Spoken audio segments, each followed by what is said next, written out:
Mimi sikuwa na haja ya kuua marehemu. Nikiuliza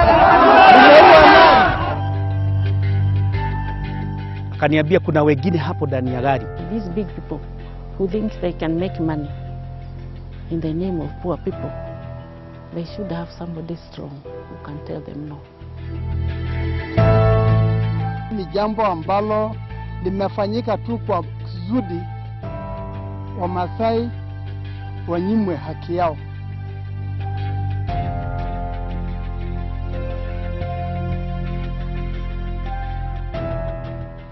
He was commonly referred to as the man who spoke for the Maasai community. Moses Ole Mpoe dared challenge the government of the day on matters land, but died by the gun. This is a story of an activist shot and killed by unknown assailants on the highway. Case Files in the Name of Land starts now.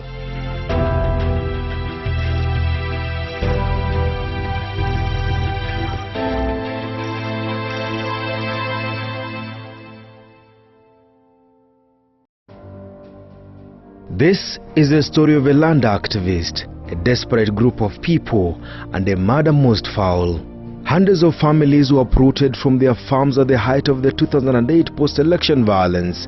The country was awash with internally displaced persons, and the government was hard-pressed to have them resettled. A cabinet meeting mooted an idea of buying land in the expansive Maunarok area. The government settled on Mudera Farm, an expansive 4,000-acre piece of land owned by the former powerful Cabinet Minister Mbiyu Koinange. The local population, capitalizing on the tribal tensions and what at the time they termed as unaddressed political differences, were up in arms. The Maasai community rejected the relocation and resettlement of the IDPs. We are marginalized, and what the government is trying to do is to make us more marginalized. Tumesikia 8,000 families. Familia moja iko na watu 10. Hiyo ni kama kuleta constituency ndani. At the time, little was known about a man the community had identified with. Was popular among those opposed to the resettlement of the internally displaced persons, and those seeking to reclaim land they charged was taken from the Maasai community by white settlers. The tall, soft-spoken man who led thousands in opposing the resettlement of the IDPs shot into the limelight when the government found it hard to convince the local population to let them buy off the land. Moses Ole Mpoe will hit the headlines one evening. The father figure had not reached a deal with the government, but it was the end of a man who was the face of a community's aggression. As students and parents streamed out of Eddah University in Njoro, Moses Ole Mpoe, Parisaya Ole Kito and his younger brother Joseph Ole Mpoe were on the same road to Nakuru County. On the same road were two men riding on a motorbike, heading to the same direction as Moses Ole Mpoe and his two other occupants in his pickup truck.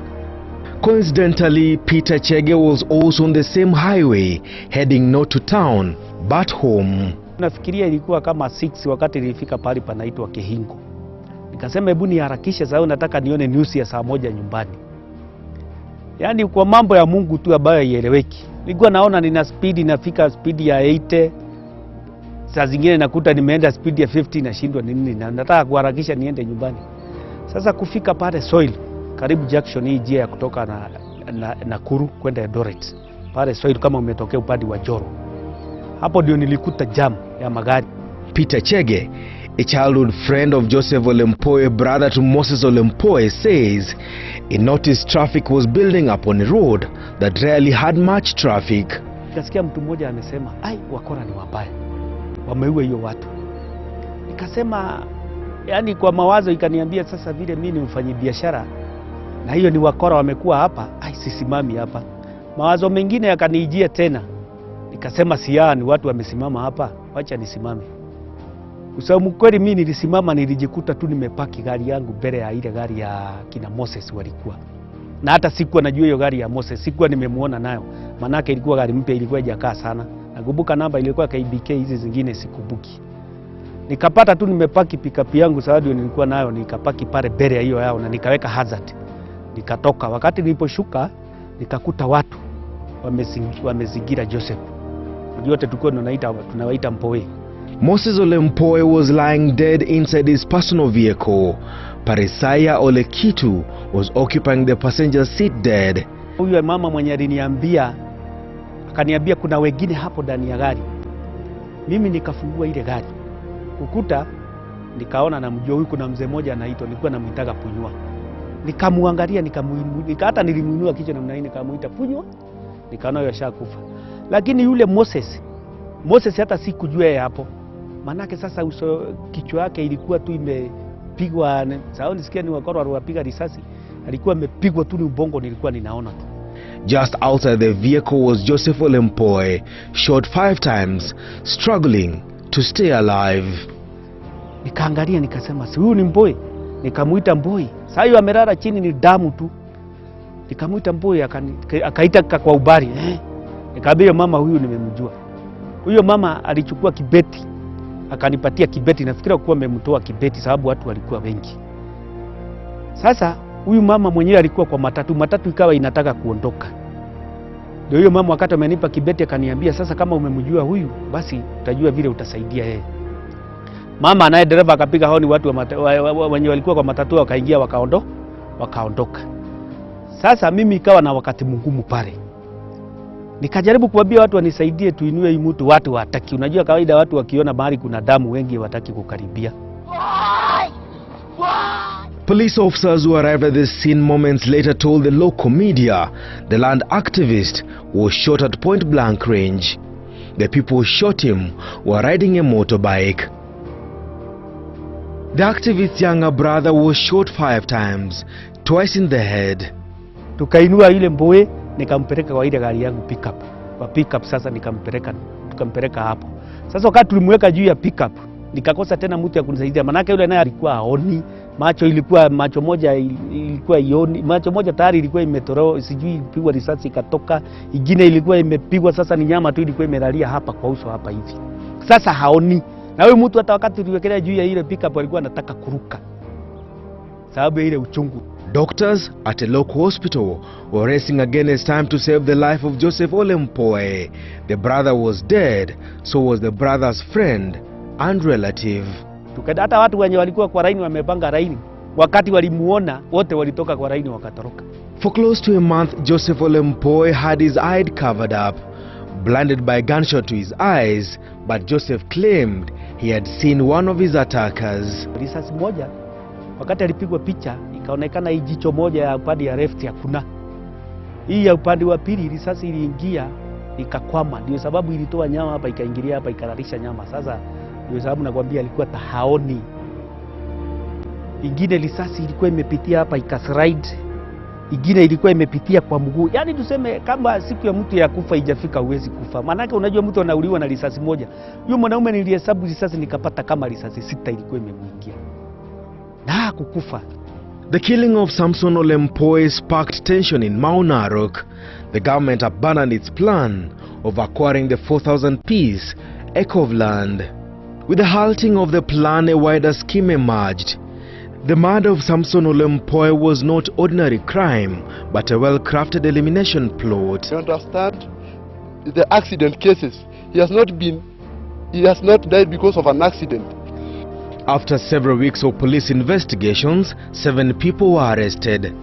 Eddah Wanjiru Mbiyu, the widow of the late powerful Cabinet Minister Mbiyu Koinange, was picked up for questioning. I had gone to do some of the shopping in the morning here at Kiririsho shopping center. When 2 policemen came and they told me they were sent to get me. I said, for what? No, we are from Kiririsho, but we were told not to take you to Kiririsho.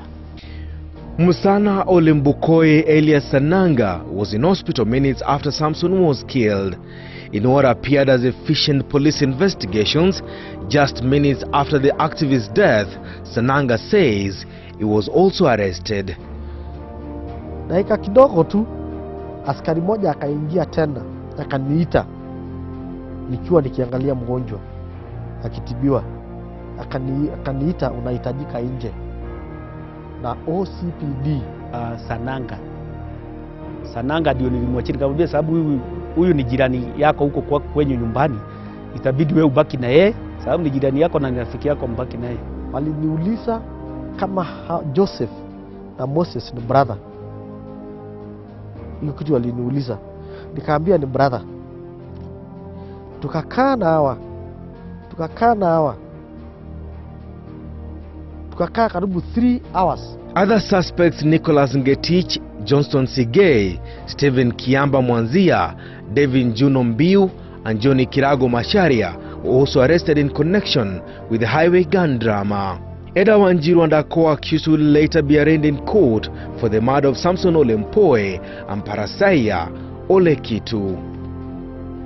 The prosecution claimed that the accused planned the murder of the land activist after he opposed itself to the government to resettle internally displaced persons. Samson had led a serious campaign demanding the return of the 4,000-acre piece of land to the Maasai community. There is no dispute. The problem is created by those government people because we bought that farm. My husband bought it in 1977.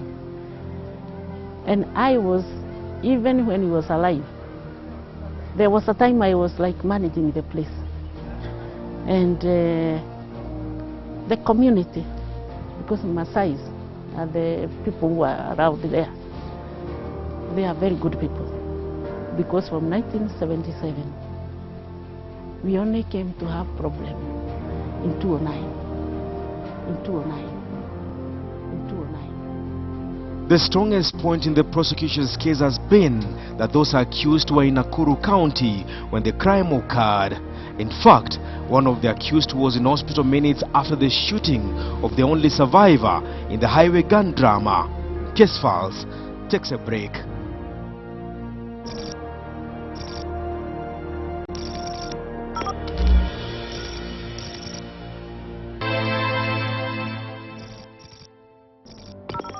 Nikatoka, wakati niliposhuka nikakuta watu wamezingira Joseph. Yote tulikuwa tunawaita Mpoe. Huyo mwanaume nilihesabu risasi nikapata kama risasi 6 ilikuwa imemwingia. Na kukufa. When 2 policemen came and they told me they were sent to get me. Dakika kidogo tu askari moja akaingia tena akaniita nikiwa nikiangalia mgonjwa akitibiwa, akaniita unahitajika nje. They are very good people because from 1977 we only came to have problem in 2009. When the trial finally commenced, the prosecution called in several witnesses, among them police officers. The star witness was the only survivor from the deadly highway gun drama that left his brother dead. When Moses Ole Mpoe took the witness stand, the survivor told the trial judge that he saw the person who shot him. In fact, he saw the face of the man armed with an AK-47 rifle. The man Joseph alleges he saw shoot his brother and later turned the gun on him was Nicholas Ngetich, a person who says was well known to him. Joseph claims when he tried to flee from the attackers, it was Ngetich who followed him and shot him again. In his statement, Nakuru CID Chief Abdisalat had said the attackers of the 2 slain men were riding on motorbikes and were wearing helmets. The police chief maintained the helmets had concealed the identities of the attackers. During the trial, none of the witnesses appeared in court to testify. Moses Ole Mpoe was a supervisor of the Mudera farm by the time he was being shot. The prosecution charged that the fact that Eddah Wanjiru, Joseph Ngetich and Sananga Ole Mbokoe were at some point during the fateful day seen in Nakuru town, they had something to do with the murder of the slain land activist and his friend. So I went on 2nd morning, 2nd of December. We managed to see the deputy OCPD who told us to come at 2. the very day at 2. We went back in his office at 2 o'clock. We were surprised because he told us he got a letter the very time for transfer. And now he told us, now unless you go back to PPO, I can't be able to help you because I'm supposed to report to Dagoretti. He advised us, go back to PPO. He'll be able to give you somebody else to give you or to tell you what to do with the Mudera farm. We went to PPO again, who told us to come on 3rd. And that is the time we had to sleep in Nakuru to see the PPO because he told us in the morning. Ndio nikasikia hiyo mambo. Sikujua ati jana kulikuwa inaenda kwa PC. Na hata mimi sikuwa na interest hiyo. PC alisema aje na hawa ama PPO alisema aje na hawa. Hapana. Eddah told Casefiles that she had told the court she had gone to Nakuru to ask for police presence on the expansive piece of land.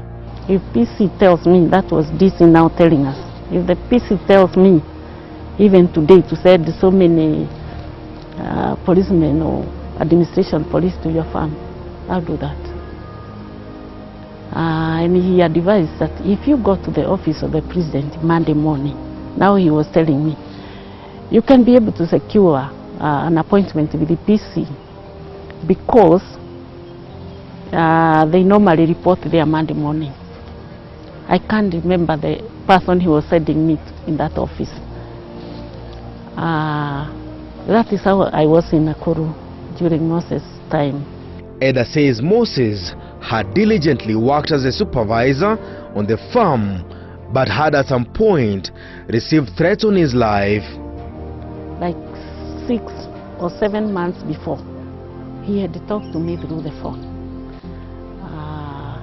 telling me how he was fearing for his life because of this. Even the the last phone he called me, he was telling me he was calling from Maunarok Center because he can't call in the farm because the government people were there. He was really fearing. But I never knew that it could come to that stage of him being shot and whatever.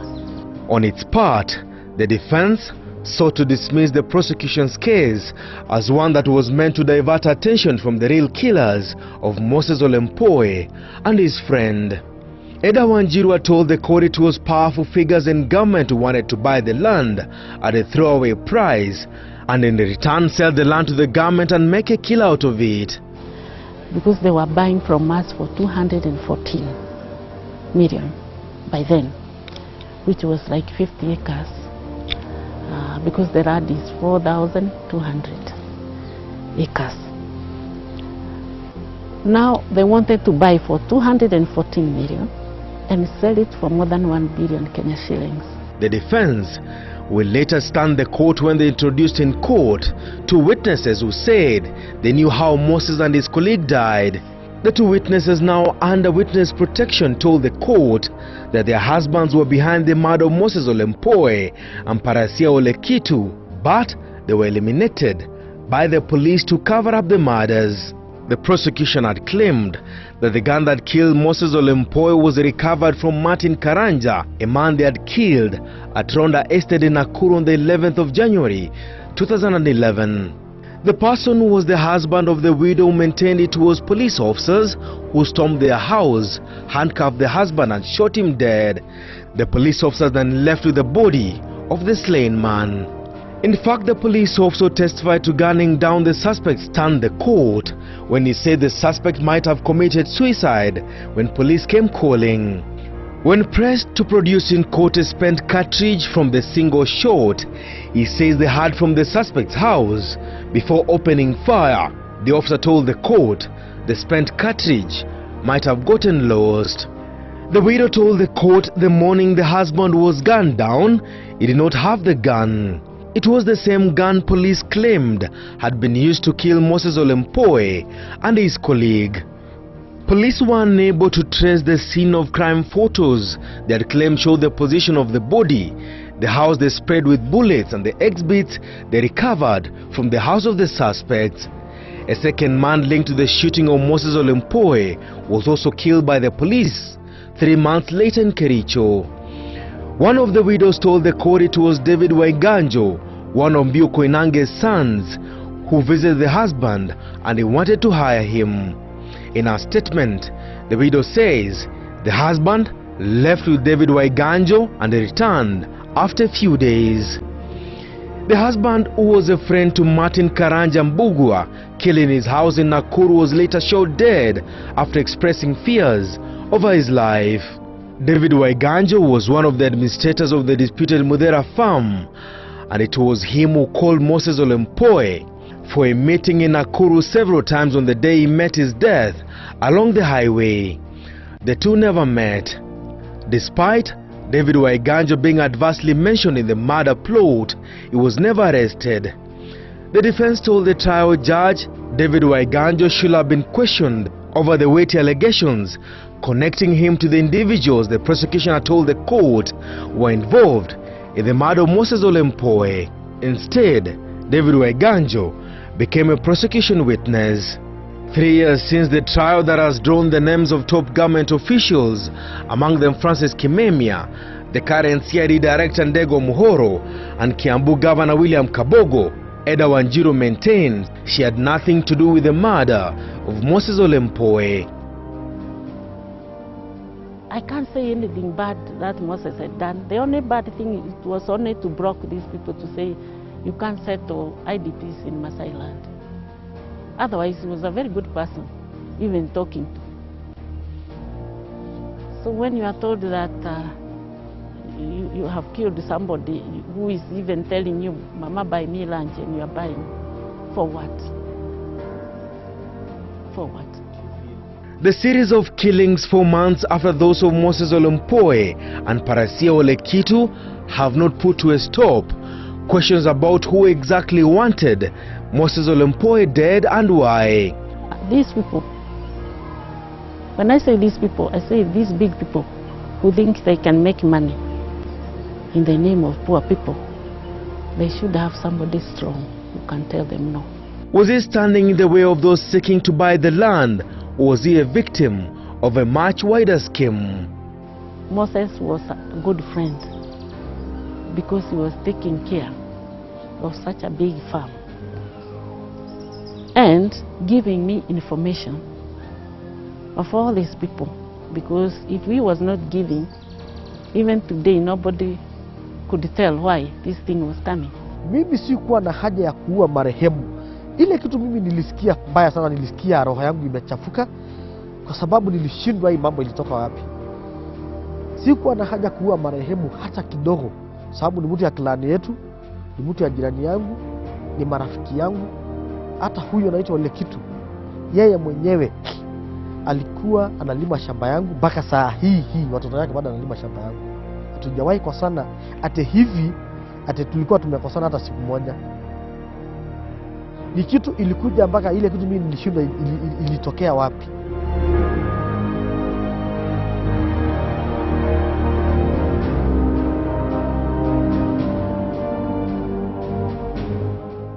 The prosecution maintains the suspects were central in the murder of the land activist, as the defense seeks to dismiss the prosecution's case as wanting.